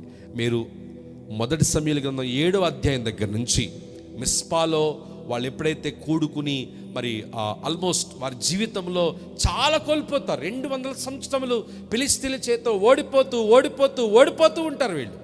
కారణం ఏంటంటే నిబంధన మందస్సం ఇశ్రాయేలు ప్రజలకు దూరంగా ఉంది. హల్లెలూయా. అది విజయం ఎందుకు రావట్లేదు? సక్సెస్ ఎందుకు రావట్లేదు, ఎంత ప్రయత్నం చేసినా ఎందుకు అవ్వట్లేదంటే దేవుని సన్నిధికి మనం దూరం అయిపోతున్నాం. మేము పరిశీలన చేసుకోవాలి. దేవుని సన్నిధి లేకుండా మనం ఏమీ కూడా దేవుని సన్నిధిలో సంపూర్ణమైన సంతోషం ఉంది, అభివృద్ధి ఉంది, పరిష్కారం ఉంది. దేవుని కార్యములు ఆయన సన్నిధికి వచ్చి అడిగిన ప్రార్థన జవాబు పొందకుండా ఒట్టి చేతులతో తిరిగి వెళ్ళిన వారు ఎవరు కూడా లేరు. సో ఈ యొక్క ఇశ్రాయేలు ప్రజల యొక్క మార్గము లేక వారి ప్రస్థానంలో మనం నేర్చుకుంటున్న మాట ఏంటంటే, the more they neglected the ark of the covenant, వాళ్ళు ఇంకా హీనులుగా మారిపోయారు, దేవుని చిత్తానికి దూరంగా మారిపోయారు. So the danger of missing the presence of God. రెండవ మాట ఏంటంటే danger of miscarrying the presence of God. ఎవరి గురించి చెప్పుకోవచ్చు మనం? ఉజ్జా కదా. ఒకళ్ళేమో danger of missing the presence of God, ఆ దేవుని మందస్సాన్ని దూరం పెట్టుకుని ఇశ్రాయేలు ప్రజలు ఓడిపోతే మరొక వ్యక్తి కనిపిస్తున్నాడు, అబీనాదాబు ఇంట్లో ఉజ్జా అనేటువంటి వ్యక్తి మిస్క్యారింగ్ ద ప్రెజెన్స్ ఆఫ్ గాడ్. ఎట్ట పడితే అట్లా రావద్దమ్మా, ఎలా పడితే అలా వచ్చేసి కూర్చుని పోయేది కాదు దేవుని సన్నిధి. ఇది భయంకరుడైన దేవుని యొక్క సన్నిధి. ఆయన తన ప్రజలను కలుసుకునేటువంటి ప్రశస్తమైన సన్నిధి. పరిశుద్ధాత్మ దేవుడు తన ప్రజలను తాకేటువంటి సన్నిధి. ఆచారంగానో అలవాటుగానో వచ్చి కూర్చుని వెళ్ళిపోవటం వల్ల ఎవరికి ఎలాంటి ప్రయోజనం ఉండనే సిద్ధపాటు కలిగి ఉండాలి. మీరు దేవుని మందిరమునకు పోయినప్పుడు జాగ్రత్తగా రావాలి, సిద్ధపాటు కలిగి రావాలి, భయముతో రావాలి, భక్తితో రావాలి. అప్పుడే ప్రభు సన్నిధిలో మనము దీవెనలు పొందుకోగలం. మొదటిదేమో missing the presence of God, రెండవది miscarrying the presence of God, మూడవది misunderstanding the presence of God. ఎవరిక్కడ? మీకాలు ఏమందో తెలుసా? దావీదు చేస్తున్న ఆరాధనను భార్య అర్థం చేసుకోలేకపోయింది. Misunderstanding the presence of God. దేవుణ్ణి ఆరాధించడం అంటే ఏంటి, ఎలాగ ఆరాధన చేయాలి? నేను అనుకుంటాను అక్కడ ఏమండి క్యారల్స్ అప్పుడు మనం కూడా అప్పుడప్పుడు డ్యాన్స్లు వేస్తామా? ప్రశ్న ఇదే, కుర్రోళ్ళకి వచ్చిన ప్రశ్న. మరి డ్యాన్స్ వేయడం తప్పు అంటున్నారుగా, డ్యాన్స్ చేయొచ్చా?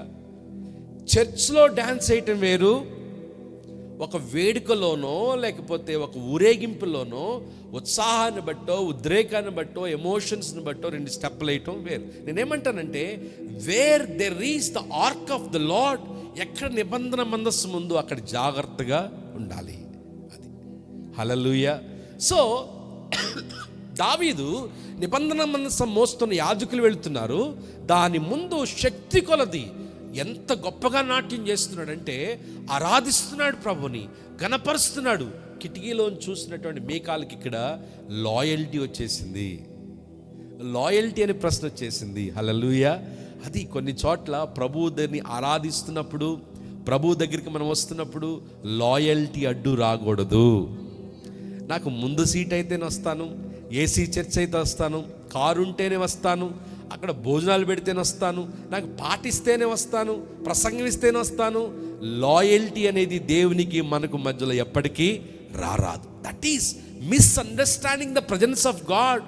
మీరు దేవుని మందిరానికి పోయినప్పుడు మనల్ని మనం దీనులుగా ఎంచుకోవాలి, తగ్గించుకోవాలి, విధేయత చూపాలి. ప్రియులరా, ఈ అధ్యాయాన్ని పదే పదే నేను చదువుతున్నప్పుడు నాలో నాకెన్నో ప్రశ్నలు.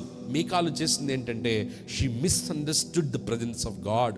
దేవుని యొక్క సన్నిధిని, మందస్సమును ఆమె తప్పుగా అర్థం చేసుకున్న భార్యగా ఉంది. ఎంత గొప్ప శాపమో తెలుసా? 22వ వచనం, మరణము వరకు సౌలు కుమార్తెకు మీకాలు పిల్లలను కని ఉండలేదు. ఆ తర్వాత దావీదు కూడా వదిలిపెట్టేశాడు, ఆమె వేరే వ్యక్తిని పెళ్లి చేసుకున్నట్లుగా మనం చూస్తున్నాం. ప్రియులరా, దావీదుకు మొదటి భార్య మీకాలు, దావీదు తరువాత రాజుగా ఉండాల్సిన వ్యక్తి మీకాలు గర్భాన్ని ఉండాలి. కానీ దేవుని సన్నిధిని మిస్అండర్స్టాండ్ చేసుకోవటం వల్ల ఆ భాగ్యం ఎవరికి వచ్చింది? బెత్షెబాకు వచ్చింది. హల్లెలూయా. అది చాలా ప్రాముఖ్యమైన విషయం గుర్తుపెట్టుకోవాలి. When Sunday comes, it is a celebration of God. At the same time you must honour the presence of God. Hallelujah. పాటలు పాడతాం, ఆనందిస్తాం, మంచిగా టీ తాగుతాం, కాఫీ తాగుతాం, ప్రభుత్వాన్ని ఉత్సాహిస్తాం. కానీ దేవునికి చెందాల్సిన గౌరవము, భక్తి, ఆ భయము ప్రభువుకి ఆపాదించడంలో మనం ఎక్కడ కూడా నిర్లక్ష్యము చేయరాదు. హల్లెలూయా. కాబట్టి మీరు ప్రభు మందిరమునకు పోవునప్పుడు మీరు జాగ్రత్తగా 3 విషయాలు. Do not miss the presence of God. Do not miscarry the presence of God, do not misunderstand the presence of God. ఈ ముగ్గురు వ్యక్తులు 3 రకాలుగా దేవుని సన్నిధిని వారు వైఖరి కలిగి ఉన్నారు. ఆ అబీనాదాబు కానివ్వండి, లేకపోతే ఉజ్జా కానివ్వండి, లేకపోతే మికాలు కానివ్వండి, దేవుని మందసము చుట్టూనే ఉన్నారు. కానీ మందసము ద్వారా దీవించబడిన ఒబేదేదెం ఇంటి వారి వల్ల వీళ్ళు ఎప్పటికి కూడా ఉండలేకపోయారు. ప్రియులారా, గుర్తుపెట్టుకోవాలి, ఆబ్జెక్ట్స్ కాదు మనకు కావాల్సింది, ఆబ్జెక్ట్స్ కాదు. మందసం ఇక్కడ ఉందా? మందసము మన దగ్గర ఉందా? మందసం లేదు. ఈ మోసుకు రావడమే మాకు పెద్ద కష్టమైపోతుంది. మందసం ఉండాల్సిన అవసరం లేదు ప్రియులారా, దేవుని సన్నిధి. అందుకే నేను చెప్పాను, we are into the new covenant. మనం నూతన నిబంధన ప్రజలము. వాళ్ళు నాట్యం చేశారు కాబట్టి మీరు నాట్యం చేయమని ఉందా కొత్త నిబంధనలో? ఒకవేళ మీరు కనుక అట్లానే పాత నిబంధనలు కూడా మనం ఫాలో అవ్వచ్చండి, వర్షిప్ ప్యాటర్న్లో మార్పు రాక తప్పదు అని అనుకున్నప్పుడు వాళ్ళు బలులు అర్పించారు. వస్తున్నప్పుడు ఖాళీ చేతిలో రాకుండా 2 నాటుకోళ్ళు పట్టుకొచ్చారు, మీరు కూడా పెట్టి రావాలి. 2 కొవ్వినటువంటి మేకపిల్లలను పట్టుకొచ్చారు, మీరు కూడా పట్టి రావాలి. మీకు కలిగిన దాంట్లో సమస్తమును సాక్రిఫైజెస్, బలులు చేశారు వాళ్ళు. ప్రియులారా, మనం ఆలోచించేయాలి, ఏది ఇంపార్టెంటో అది చేయాలి తప్ప వ్యర్థమైన బోధలు చేస్తూ, అవివేకమైన అర్ధజ్ఞానంతో బోధలు చేస్తూ ప్రజల్ని మోసం చేయరాదు. ఆరాధనకున్న రూపాలు కూడా మార్చదు. చిన్నప్పుడు అండి, వసారులో ఒక చిన్న పాకలో సైడ్ డ్రమ్ కొడుతూ స్తోత్రం చెల్లింతు మన పాట పాడితే వాళ్ళు వేసారు, డ్యాన్స్ వేసారా? ఎంత ఉజ్జీవం! 3:30 అయిపోయేది, సాయంత్రం 4:30 అయిపోయేది, 5 గంటలకి ఇంటికి వెళ్ళేవాళ్ళం, అయినా ఆకలి వేసేది కాదు. నిజమైన ఆరాధనలో తృప్తి అది. హల్లెలూయా, హల్లెలూయా. ఇది డాన్సులు వేస్తే, నేను మరలా చెప్తున్నాను, డాన్స్ వేయడానికి నేను వ్యతిరేకని కానే కాదు. కానీ డాన్స్ కంటే కూడా డివినిటీ ఆఫ్ గాడ్ ముఖ్యం. హల్లెలూయా. దేవుని యొక్క దైవత్వం ముఖ్యం. దేవుడు భయంకరుడు, పరిశుద్ధుడు, ప్రతిష్ఠిత కలిగిన వాడు. లోకములున్నవారు ఆయనతో పోల్చడానికి ఏ మాత్రం కూడా అవకాశం లేదు. ఆయన అన్ని నామముల కంటే పైనామం కలిగిన వాడు. ఆయన అందరికంటే గొప్పవాడు, మహోన్నతుడు, అసమానుడు. కాబట్టి వేరే వాళ్ళ దగ్గర చేసినట్లుగా దేవుని దగ్గర చేయడానికి వీలు చెప్పండి, లేనే లేదు. హల్లెలూయా. అది మీరు వేద్దామంటే వేద్దాం, ఏం ప్రాబ్లం లేదు. కానీ దేవుని నామానికి అవమానకరమైనటువంటి దైవత్వాన్ని కోల్పోరాదు. కాబట్టి ఆర్క్ ఆఫ్ ద కవనెంట్, నిబంధన మందస్సము పరిశుద్ధతకు సాదృశ్యమైంది, దేవుని శక్తికి సాదృశ్యమైంది, దేవుని ఆశీర్వాదానికి సాదృశ్యమైంది. మీరు దేవుని మందిరానికి వస్తున్నప్పుడు, దేవుని సంధికి మీరు వస్తున్నప్పుడు మన వైఖరిని పరిశీలన చేసుకోవాలి. భయం కలిగి, భక్తి కలిగి దేవుని సన్నిధి పట్ల మనం గుర్తుంది కదా, ఎస్తేరు ఎప్పుడైతే రాజును చూడాలని ఆశపడిందో 8 రోజులు ఉపవాసం ఉందంట. 3 దినములు. ఎందుకు? రాజు దగ్గరికి ఆషామాషిగా పోవడానికి వీల్లేదు. రాజదండం చూపించకపోతే మీ జీవితం కథం ఇంకా. కాబట్టి రాజు దగ్గరికి పోవడానికే 3 దినాలు సిద్ధపడితే ప్రభువు దగ్గరికి రావడానికి ఎంత సిద్ధపడాలి? రాజులకు రాజు, ప్రభువులకు ప్రభు మన దేవుడు, ఆయన దగ్గర రావడానికి మనం ఎంత సిద్ధపడాలి? అంటే కాంటెంపరైజ్ ఎక్కువైపోయింది కదా, కాంటెక్స్టువలైజేషన్ ఎక్కువైపోయింది. ఈ అధునాతనమైన కంప్యూటర్ యుగంలో జీవిస్తున్న మనము ఎంత దారుణంగా అంటే, జపాన్లో వచ్చేసిందంట ఏఐ చర్చ్. అప్పుడే ఏఐ చర్చ్ చదవండి, మీరు యూట్యూబ్లో చూసుకోండి. జపాన్లో వచ్చేసింది ఆల్రెడీ. జపాన్లోని ఇటలీలో ఒక చోట పాస్టర్ ఉండు, అక్కడ కిరణ్ బ్రదర్ ఉండడు, అక్కడ శ్యామ్ ఉండడు, అక్కడ అంతా ఏఐ. ఇక లైఫ్లో బిలీవర్స్ కూడా ఏఐ బిలీవర్స్ అయిపోతారేమో. దుర్దినములు రాకముందే, అపాయకరమైన దినాలు రాకముందే దేవుని సన్నిధి పట్ల మనం భయము కలిగి ఉండాలి. మరో విషయం గుర్తు చేస్తున్నా నేను, ఎందుకు అంత ఒక్కాణించి ఒక శాసనంగా దేవుడు మార్చాడంటే, ఏమండి, ఈ నిబంధన మందసం మోసుకెళ్తుంది పట్టణంలో కాదండి, మనలాగా ఏసీ హాల్లో కాదు. వారు వెళ్తుంది ఎక్కడంటే అరణ్యంలో ప్రయాణం చేస్తున్నారు. అన్ని రూల్స్ లేకపోతే ఎక్కడ పెట్టాలి దాన్ని? ఎలాంటి డేరా వేయాలి? పరిశుద్ధ స్థలం ఎలా ఉండాలి? అతి పరిశుద్ధ స్థలం ఎలా ఉండాలి? ఆ తయారు చేయాల్సినటువంటి ఆ నిబంధన మందసం యొక్క కొలతలేంటి? బంగారం ఎలా పొదగాలి? అంటే ఒక ఆబ్జెక్ట్ అనేది లేకపోతే వారు అరణ్యములో దేవుని వైపు తిరగలేరు గనుక వారు పాటించాల్సినటువంటి సూచనలు అంతగా వారు దేవుడిని గ్రహించాడు. ఈరోజు మనకి బిల్డింగ్స్ ఉన్నాయి, ఆర్కెస్ట్రా ఉంది, వేదిక ఉన్నాయి, ప్రభు వైపు చూడడానికి మనకు అన్ని యాక్సెస్ ఉన్నాయి. అయినా కానీ పరిశుద్ధతతో, నిబద్ధతతో స్పష్టంగా ప్రభు వైపు మనం చూడలేకపోతున్నాం. మరలా చెప్తున్నాను ప్రియులరా, do not miss the presence of God, do not miscarry the presence of God, do not misunderstand the presence of God. ఈ ముగ్గురు ఇశ్రాయేలు ప్రజలే కానివ్వండి, అబీనాదాబు కుటుంబంలో ఉజ్జాయి కానివ్వండి, మికాలు కానివ్వండి, దేవుని సన్నిధిని చూచారు, దేవుని సన్నిధిని దగ్గరలోనే ఉన్నారు, కానీ ఆశీర్వాదాలు పొందుకోలేకపోయారు. మేకాలు గతి ఘోరమైన గతి. ఒక వ్యక్తిని పెళ్లి చేసుకుంది, అటు సౌలుకి ఇటు దావీదుకి మధ్యలో ఒక కీలుబొమ్మలాగా మారిపోయింది. మేకాలు రాజకుమార్తె కానీ అత్యంత హీరురాలైనటువంటి గర్భఫలం లేనటువంటి గుడ్రాలుగా మేకాలు మారిపోయింది. హల్లెలూయా. మీరు ప్రభు దగ్గరికి రావడం సంతోషమే, దేవుని మందిరానికి రావడం సంతోషమే, కానీ ఎలా ఆరాధిస్తున్నాం ప్రభుని, ఎలా గణపరుస్తున్నాం ప్రభుని, ఎలాంటి మనస్సాక్షి కలిగి ప్రభు దగ్గరికి వస్తున్నాం, ఎలాంటి ఉద్దేశంతో ప్రభు దగ్గరికి వస్తున్నాం. వ్యర్థమైన వీడియోలు చూస్తూ, వ్యర్థమైనటువంటి పలు చోట్ల రకరకాల బోధలు ఉన్నటువంటి దుర్దినాల్లో వాట్ ఈస్ ట్రూ వర్షిప్? నిజమైన ఆరాధన ఏంటి? నిజమైన ఆరాధన ఎలా ఉంటుంది? ఎలాంటి నాట్యాన్ని దేవుడు అంగీకరిస్తాడు? ఈ విషయాలు మనం వాక్యానుసారం గుర్తుపెట్టుకున్న వారమై దేవుని సన్నిధి పట్ల భయము కలిగి, భక్తి కలిగి మనం ప్రభు దగ్గరికి రావాలి.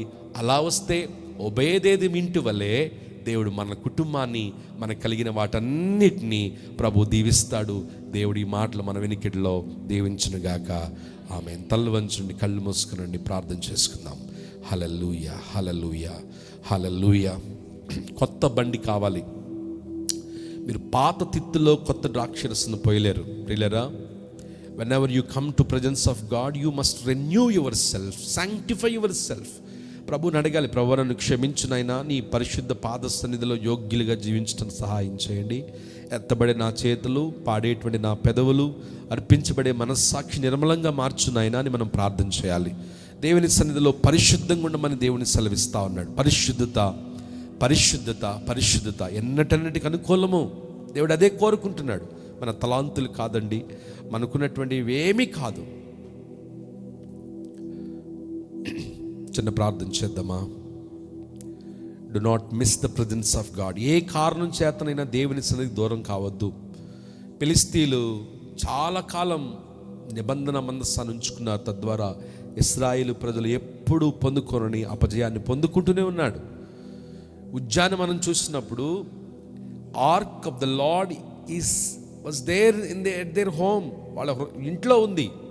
అందుకని దాన్ని క్యారీ చేయటం వాళ్ళకి అర్థం కాలేదు.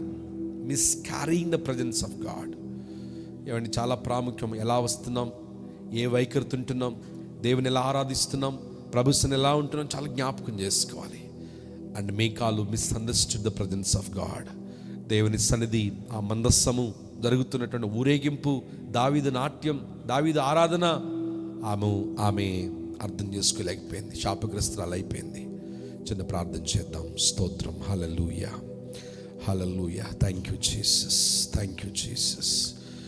హల్లెలూయా, హల్లెలూయా, హల్లెలూయా. యేసయ్యానికి వందనాలు. Thank you Jesus. Hallelujah, hallelujah. నీకే స్తుతినైనా, స్తుతినైనా. నీ సన్నిధిలో యోగ్యులుగా జీవించడం సహాయం చేయండి. నీ సన్నిధి పట్ల భయమును, భక్తిని మాలో పుట్టించండి. నీ సన్నిధి పట్ల ఆసక్తిని మాలో పుట్టించండి.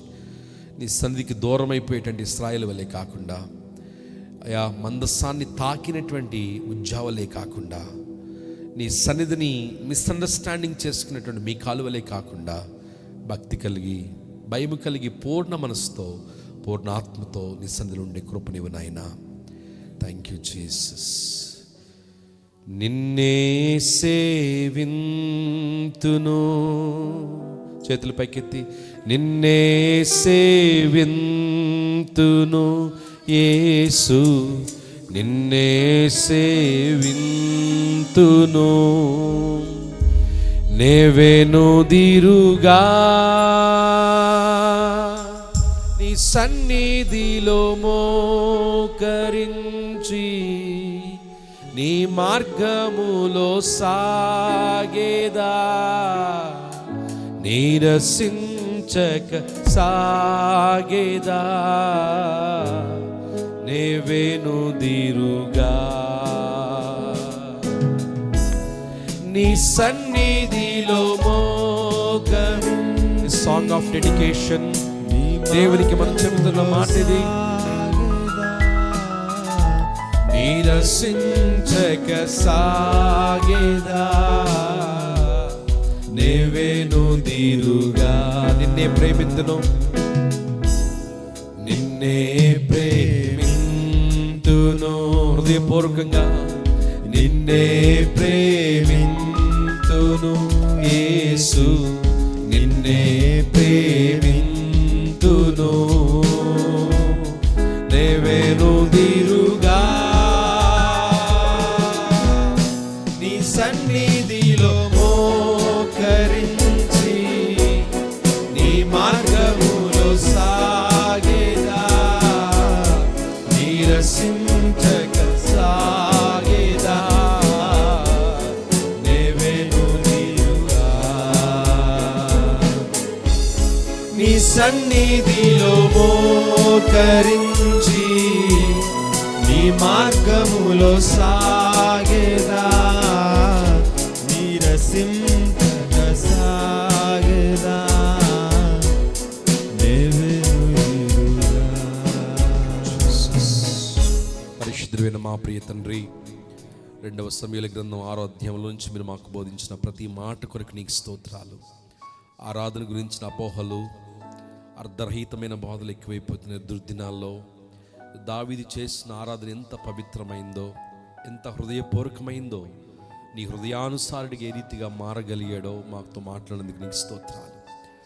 నిబంధన మందసాన్ని దూరం చేసుకున్న ఇశ్రాయేలు ప్రజలు, నిబంధన మందసాన్ని తాకినటువంటి ఉజ్జా, నిబంధన మందస్సాన్ని అర్థం చేసుకున్నటువంటి మీకాలు ఎలాంటి శాపం పొందుకున్నారో మాతో మాట్లాడుతున్నందుకు నీకు స్తోత్రాలు.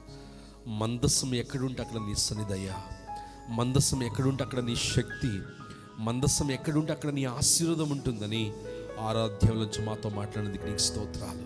తండ్రి, అయినా ఏ రీతిగా నిన్ను ఆరాధించాలో, ఏ రీతిగా నిన్ను గణపరచాలో పదే పదే పదే పదే మాట్లాడుతున్నందుకు నీకు స్తోత్రాలు.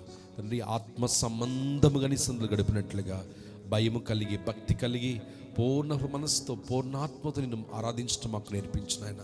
Help us lord to be a true worshippers. సమరయ స్త్రీతో నీవు చెప్పినట్లుగా నన్ను ఆరాధించువారు ఆత్మతోనూ సత్యముతోనూ నన్ను ఆరాధించాలని వాక్యం సెలవిచ్చినట్లుగా రోమపత్రిక 2వ అధ్యాయం 12వ అధ్యాయం 2వ వచనంలో మీ శరీరమును సర్వయాగముగా, సజీవయాగముగా దేవునికి సమర్పించుకున్నాడని నేను చెప్పినట్లుగా తండ్రి, పూర్ణ మనసుతో, పూర్ణ ఆత్మతో, ప్రాణాత్మ శరీరం నీకు అర్పించుకున్న వారమై నిన్ను ఆరాధించినట్లుగా సహాయం చేయండి. నీ మందస్సాన్ని చేర్చుకున్నటువంటి ఒబేదేదోము ఏ రీతిగా దీవించబడిందో నీ సన్నిధి కలిగిన కుటుంబాలు యేసు నామములో దీవించబడునుగాక. Let there be heaven in every family and every family must be in heaven, O God. ప్రతి కుటుంబములో నీ పరలోకపు సన్నిధి ఉండునుగాక, పరలోకపు సన్నిధి ఉండునుగాక, పరలోకపు సన్నిధి ఉండునుగాక. పరలోకములో ప్రతి కుటుంబము ఉండబడునుగాక. స్తోత్రం. నీ వాక్యమును మాకు అనుగ్రహించినందుకు నీకు స్తోత్రాలు. మహిమ ఘనత ప్రభావాలు మీకే ఆరోపిస్తూ యేసు నామములో ప్రార్థిస్తున్నాము తండ్రి. ఆమేన్.